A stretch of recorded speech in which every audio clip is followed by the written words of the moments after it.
Hello and welcome to another video, and today I'm out at Great High Wood in Durham. This is a very majestic woodland and really does represent autumn well. You get a vast variety of colour here from the trees. I was here last year and managed to get a really good shot that was worthy of a print. I'll put it up now. I really love the vibrant colours in this picture and the reds of the forest floor and the interesting selection of trees. I also like the colours and textures in the tops of the trees and how the forest floor slanted, adding dimension to the image. And this was my one and only photo I kept from last autumn. So this is my first take on autumn 2020. So let's get on with it and take a look around and see what catches my eye.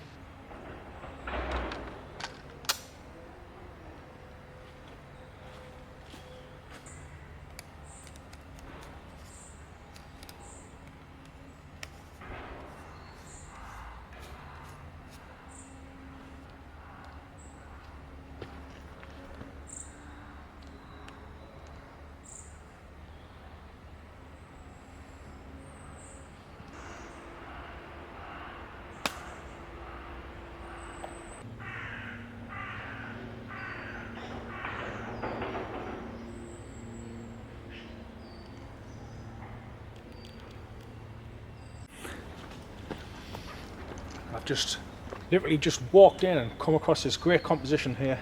If you just take a look now, it's got this little winding path that just takes your eye all the way through the photograph, up into the distance. We've got the dead leaves on the floor with different colours. You've got the browns and the oranges. And I quite like this tree on the left here, on the left of the frame, which has the leaves growing up it.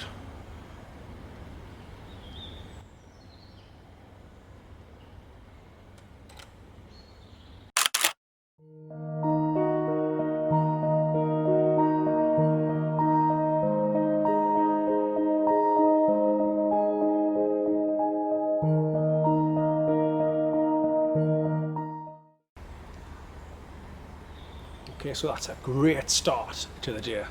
First shot in the bag, just literally walked in the forest. Walked in, 20 yards, found a composition straight away. So it's a great start.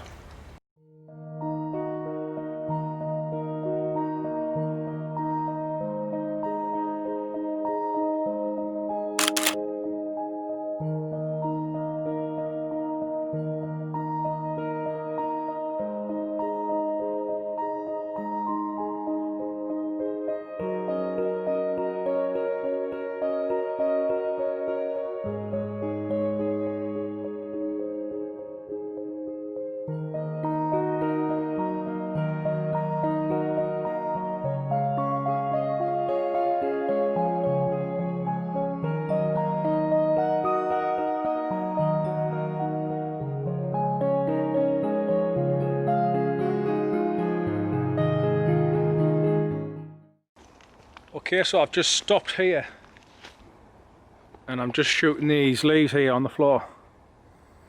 I'm just going for a 1-in-1 crop, f5.6 and a 1/5 of a second for shutter speed, all the way in at 35mm. 2-second timer. There we go. That's another shot in the bag. It's great, this wood, I really like it here. It's a really peaceful place. So if you're planning on going out to shoot autumn, you're definitely going to need a tripod, as even if it's a clear day with blue sky with lots of sun, inside the forest it's a different story, and the light can lack strength, so you'll be shooting longer shutter speeds to compensate for the lack of light, and you won't be able to hand hold the camera for long enough to get a sharp image. Also, I would bring your polarizer with you, and it would help you to bring out the vivid colours in the foliage. The greens will be greener, the autumn colours will burst with orange and red. So I would definitely recommend bringing your polarizer with you. So I've been here now for about an hour and a half and the light is non-existent at the moment. So I'm hoping it's going to come back out and make this forest come alive with light. But at the minute it's too dark at the moment, nothing's standing out. But I'm going to keep looking about, see what I can find. See if I can beat last year's photo. I don't think I will be able to, but see what happens. It still feels a bit early in the autumn season. I was here. It was around about, it was the beginning of November when I came here last year, and there was a lot more colour then, so I think this forest still got a long way to go. I mean, we're halfway through October now. It's like it's a 16th today, so I reckon in a couple more weeks this forest will be blooming with colour. So I think I'm a little bit early, but you never know. There still might be something I can shoot that shows a bit more autumn colour. It's amazing how much light can make a difference.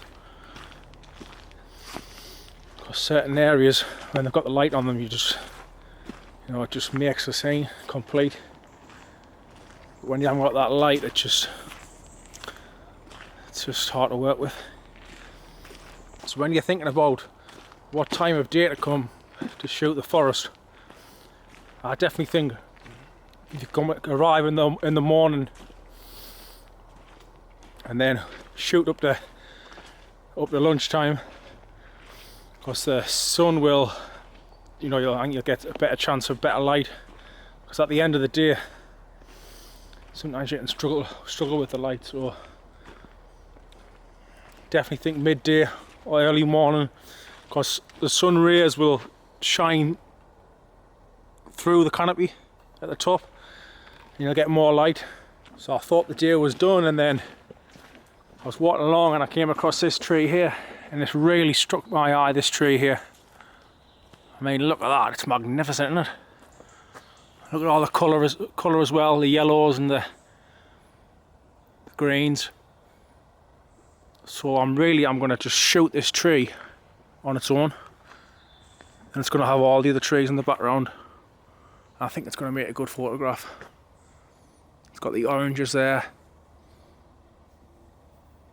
So I'm going to get on now, get the polarizer on, get a shot.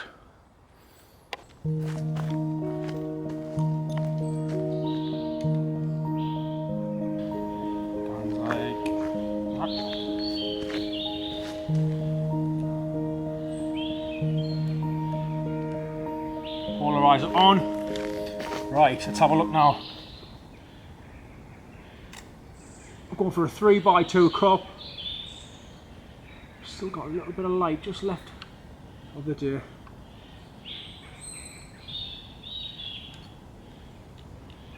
I'm on f6.3 and 2 seconds exposure.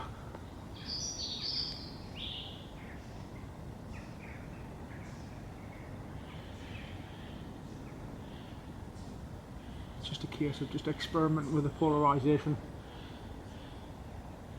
Yeah, that looks magnificent, that. I'm just going to slightly underexpose the image so I don't blow out the highlights. 2 second timer, 2 second exposure, and I'm very, very happy with that. Very happy.